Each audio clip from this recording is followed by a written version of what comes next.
Are live. Testing 1 2. Just making sure you can see me and hear me okay. So if you are out there, go ahead and throw me a hello. And there we go. Perfect. David is here. So let me know if you can see me, you can hear me okay. And then we'll go ahead and get started, okay? It's Friday. I thought it'd be kind of fun just to talk about this a little bit. I was having a discussion with some students of mine, and we got into this whole scale thing again, which obviously is a hot topic for guitar players. And so I thought, hey, let's talk about this a little bit. I'd go live today, and I would kind of break down some ideas for you on how to kind of approach the scales that you're using and how you could use them in a musical context, right? Hey, Edward. Hey, Brian. Hey, Brad. My chat is over here, so if you see my eyes looking over there that way, that's why. So if for some reason most of these chats are on YouTube, you can always see me on YouTube. You can head over to Facebook to the Steve Stine Guitar channel and chat there as well. Dean is here from Oklahoma City. Eric is here. So glad you're here, Eric Warrington. So let's go ahead and get started. So basically what we're going to do today is I'm going to be playing an E, and what I want to do is just give you some kind of skeletal ideas to start with, and then how we could get a little more creative with those depending on what you're comfortable with. So let's take, for instance, let me show you this. So let's say I was going to do something in E major, right? So a lot of us might think, okay, so I'm going to go to the 12th fret with my pinky on the 12th fret. And I'm going to play E major pentatonic on this side, right? So that might be something that we would go toward. Now, this isn't a mode, diatonic, pentatonic. It's just a creative discussion we're going to have today. But we are going to talk about some of these things. So here's our pentatonic right here. Now, for some people, they might instead decide that a better skeleton of a scale shape to use might be here. Like I do that a lot, where I'll be on the 7th fret of the 5th string here, which is E, and I'll play 7 9 6 9 6 9 7 9 7 9. Now again, you may or may not know all these positions, and it's okay. That's not what this is about. It's about trying to figure out how we can get more creative with the things that we do know, and of course you can expand. And hey, Cody, glad you're here, buddy. And you can expand on these things in a way that works for you. Okay, so let's just start with those two positions to begin with. Okay, so we've got E major pentatonic, or maybe this position right here.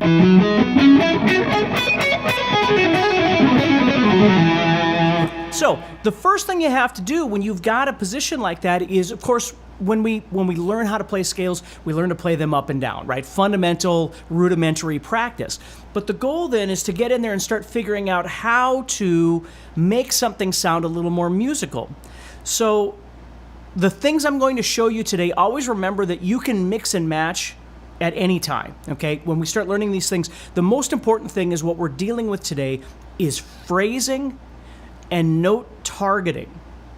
Okay, phrasing is so important. Like, phrasing is the way that you talk. When you talk, maybe louder or softer, and then you pause and you say just a few words, and then you say more words. Like the length of the discussion that you're having, the length of the sentences is really important, and the notes that you choose is very important. So this isn't going to be about 3-note per string picking or shredding or arpeggiating or sweeping. Those are all great topics, but we just don't have that much time today. Although we will be touching on things that you could use in those ways.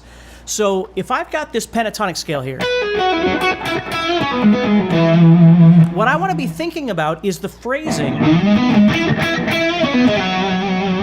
Like I always think about sliding in, doing something, adding some vibrato. Maybe I know my bending. And this is just straight pentatonic right now. I'm trying not to do anything other than pentatonic.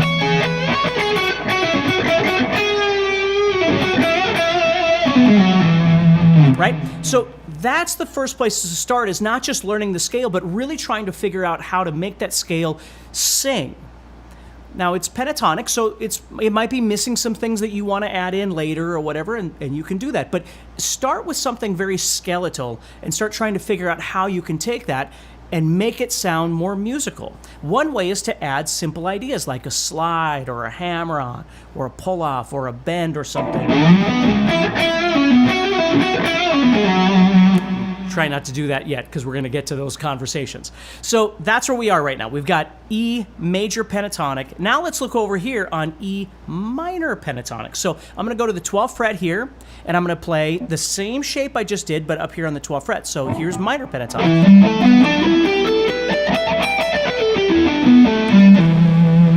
Now again, the same thing's going to happen over there. I need to learn the shape, memorize it, fundamentally practice it, blah, blah, blah. No doubt about it. But then I want to get in there and start trying to figure out how to phrase, kind of move my motion toward maybe the E, right? If I know where the E is on the guitar.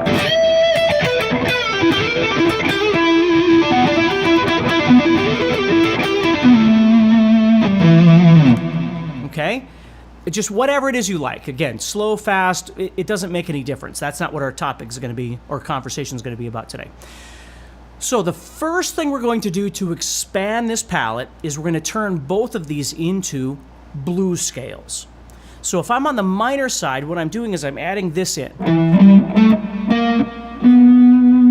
Right there, that note right there, which we're calling a flatted 5, and it's okay if you don't know your theory, but this note would be the 5th, and so this would be the flatted 5. So that note right there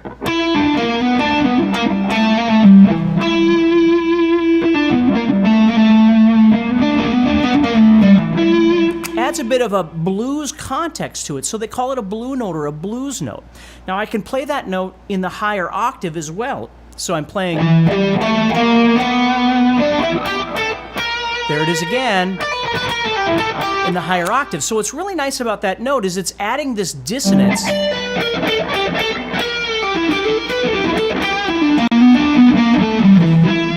the scale. So the blue note, or the blues note, whatever you want to call it, what you have to remember is that it's not really a note that you want to land on. It's a note that you want to use in conjunction with other notes. It creates this dissonance, this tension, that is then resolved when you go to the note before it or the note after it, okay? Now, the beautiful thing is if you want to use that in the major side, it looks the same. It's right there, in the same spot. The difference, of course, is that my E's, maybe my target note there, are sitting right here. So as I play this scale,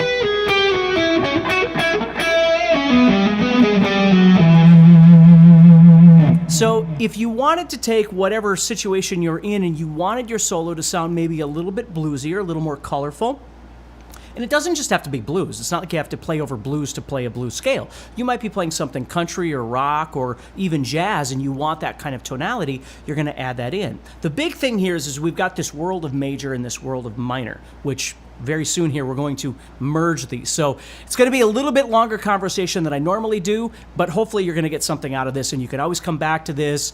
You know, you can pin it. Certainly subscribe if you're not already subscribed. Share it if you know somebody that might benefit from it, right? So, all right, so the next thing, this is where things are going to start changing a little bit. And I don't want to bury you with theory and that sort of thing, so don't worry if I use terms that you don't know. You can always find out more about those if it's something that you're really interested in. But again, let's keep thinking about the color palette of what we're doing with this scale. So the next thing we're going to do here is we're going to take this just regular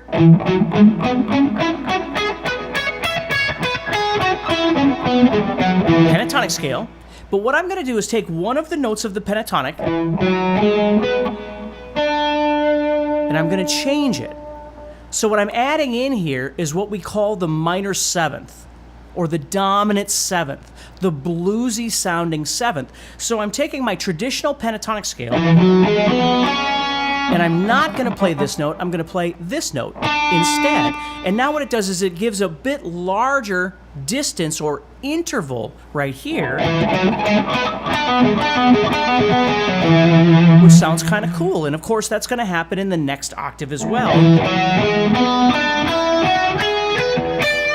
Right there.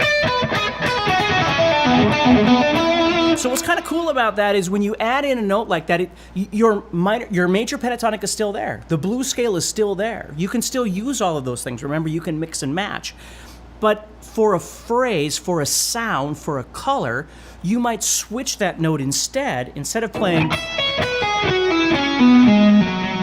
you switch that one note out.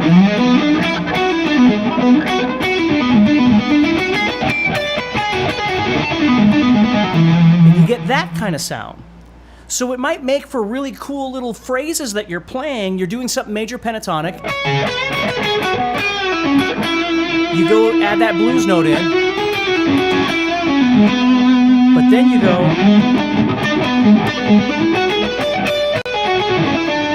Now there's other notes I want to add in. I'm trying to restrain myself right now so I don't get too far ahead of myself. Okay? So, and learning how to do this in other shapes instead of just this one shape, obviously that's important, and you should be able to do these things around the fretboard as you get more comfortable. But in my opinion, and this is just my opinion, if you can learn to do a lot of really cool stuff in one position, it's useful to you. You can use it when you're jamming with people or whatever it might be, and then keep learning how to do it other places. But if you just, if you're always just focused on the whole fretboard, which is important, don't get me wrong, it's hard to develop these ideas, right? If you take something small and you really try and learn to colorize it and use it, then you can always span out, and as you span out, maybe it gets a bit more skeletal because you don't know as much, and that's okay. And then when you have more time, you learn more of another position and more of another position. You keep kind of building from there. But if you're always just building skeletons, the problem is you're missing all of the color, which is what we're talking about today. Okay, so let's go over to the other side. Let's go to the minor side. Now, in the minor side, we're already playing that note that we were adding over here. So it's not a color note over on this side, but what we are going to do on this side is we're going to add something else. Now again, don't get caught up in the terminology. Don't get lost in this stuff. Just kind of have some fun with this with me. So the first thing we're going to do here is we're going to add in, now remember, we're minor now. So we've got that kind of darker minor sound. So get that in your head from the major that we were doing. So now what we're going to do is we're going to add in a note we call the ninth. And this is a great note that guys like Satriani or Vai, that sort of thing, Eric Johnson, will use a lot in their playing. So what I'm going to do is I'm going to go to the first string here where I'd normally play 12 and 15, and I'm going to add in 14. And when I add in that 14, now what we have is this half step right here between 14 and 15, which makes for a great melody.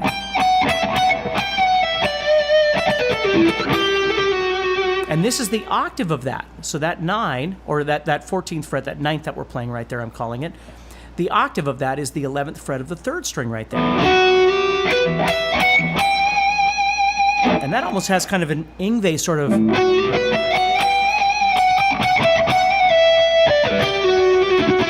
kind of sound to it. So you can see how that note in itself might not be a great blues note, but if you were playing something that was purely minor in nature, that might be a really great note to add in. Again, you have to explore this stuff. I don't want to take too much of your time, so I'm going to hammer through some of these things so you can see how all of this works. And again, you can always come back and watch it later. So another note we're going to add in, today we're going to add in what we call the major 6th. And the reason is because we're kind of in this blues rocky vein right now. So on the 2nd string, I'm also going to add in the 14th fret on the 2nd string. And when I add in that 14, you're going to notice that adds kind of back this bluesy rock sound versus that pure minor sound. Hey Mojo, glad you're here too, bud. You see? So now if I took that major 6th, again, 14th fret of the 2nd string, and added that in over the pentatonic, the minor pentatonic. There's my blues note, right? And there's my 14th fret, the major 6th there. And now all of a sudden I've got this kind of cool, again, blues, Santana-ish.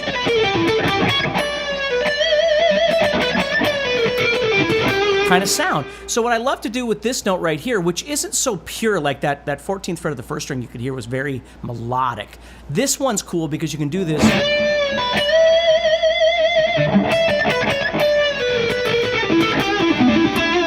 Laisha says, loved your For the Love of God video. Thank you so much. I appreciate that. See how you can add that in and you get a cool sound? So that's what I'm talking about with phrasing. Is it's not just adding in the note and then just playing all these notes. You can do that, no problem. And there's lots of really cool stuff we can do. But if you can learn...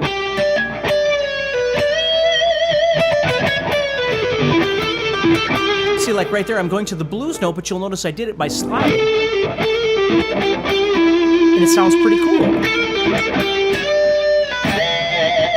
So I like to do both of those, the 14 and the 15 on the second string there, as bends.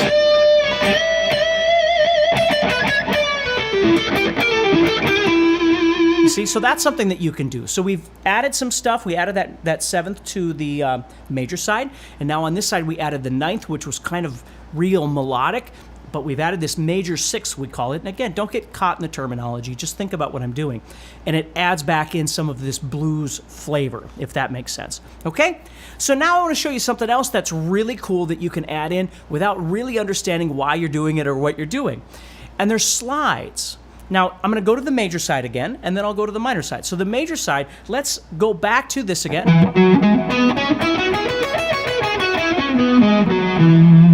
Just major pentatonic.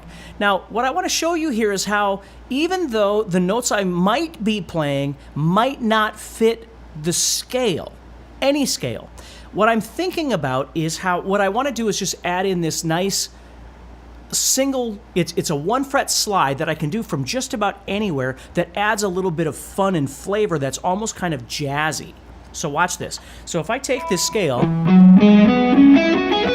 and any note that I play, I'm going to slide from 1 fret in front of it. See how I slid from this 8th fret to the 9th fret? And that 8th fret isn't a note that exists in the scale, and I'm using it more as what we could maybe call a ghost note or a grace note. I'm just sliding to get a little bit different kind of sound. And I could do that on the second string. Now some people will go, well, that's the blues note. Yeah, it is, but I'm not really thinking of it like that. I'm thinking of it more like a Steve Lukather kind of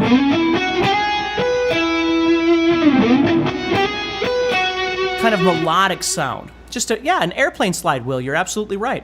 That's what I call these, is when you're not sliding with a particular kind of sound, you're just getting this little sound. So you're not doing that. You're just getting this nice little fluff from 8 to 9 here.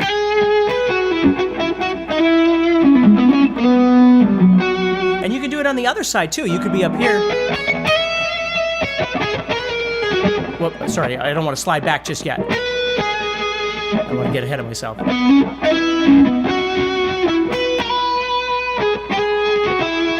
And see, it gives you a really nice sound, and you can do that on the minor side at any point too. If you're over here, let's get that minor sound in our head again. So if we're over here, we can do it on that side at any point in time. In my opinion, I think the major sounds a little bit better that way, but it's entirely up to you. It's whatever works for you. Okay? Cool. So the next thing we're going to do is, this is where things are going to start getting a little bit crazy. So if you watch a lot of modern players, like Guthrie, if you know who he is, or, I mean, there's all kinds of different players like this, you start adding in a lot of chromatics, which brings you into a bit more of a fusion place in your playing. And this takes some time, but I do want to show you this because I think it's really, really cool. So, for instance, Paul Gilbert will often teach, we'll look at the minor pentatonic for now. He'll often teach how you can take a simple thing like the minor pentatonic, and instead of just playing the skeleton of the minor pentatonic, he'll play like this, a very shapy thing where he'll play what we started with, 15, 14, 12, 15, 14, 12, that was our 9th and our major 6th that we talked about. And then 15, 14, 12, which is our blues note right there, which we've also talked about.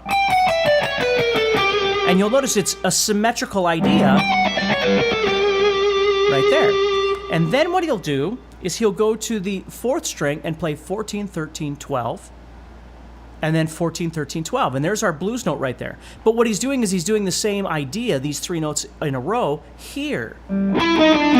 A target note is just going to a note that you want to hit. If you're playing over an E, you want to go to the note E. If you're playing over an A, you want to go to the note A.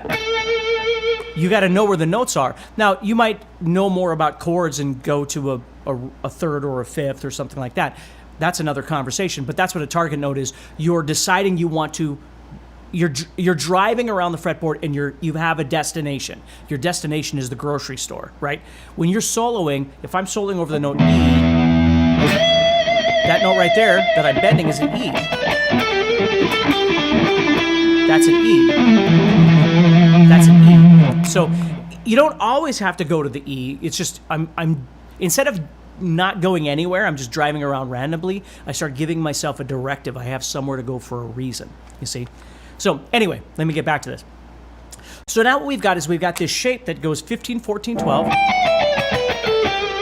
and then 14, 13, 12, and then this last string I'm just going to play to keep that kind of bluesy pentatonic sound. So what's really interesting here is you've now added 3 notes per string on all these strings.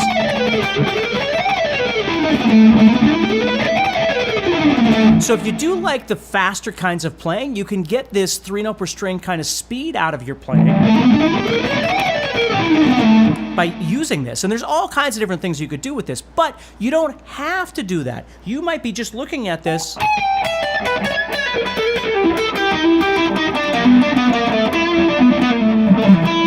see? Just finding where you want to go, adding these in.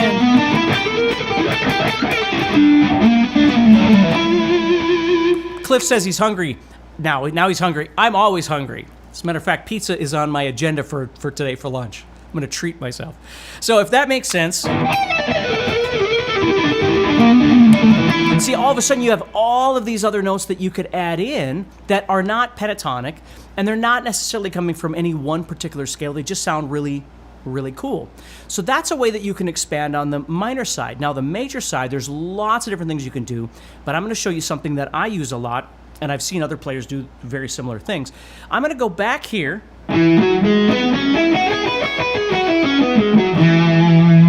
Right there.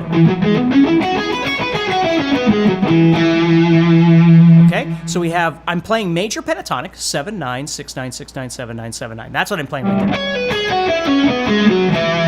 But what I'm going to do with this is I'm going to play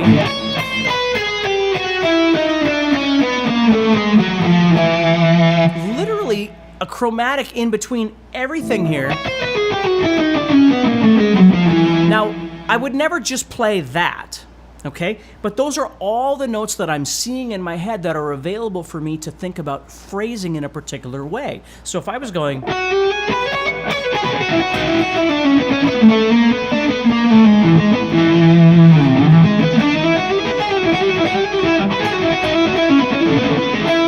see, I can move around.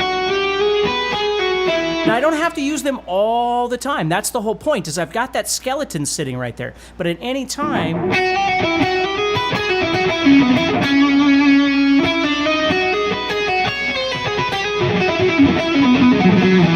I can drop it and add these notes, okay?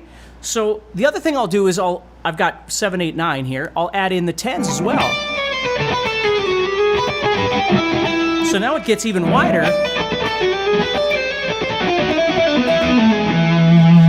Now it's very major at this point, right? There's not really a minor sound.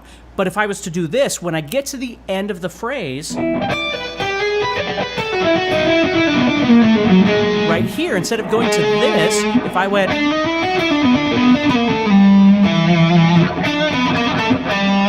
see, then I drop back into minor pentatonic at that point. So I could be up here thinking visually skeletally, kind of a strange word, this minor or major pentatonic, but with all these chromatic notes.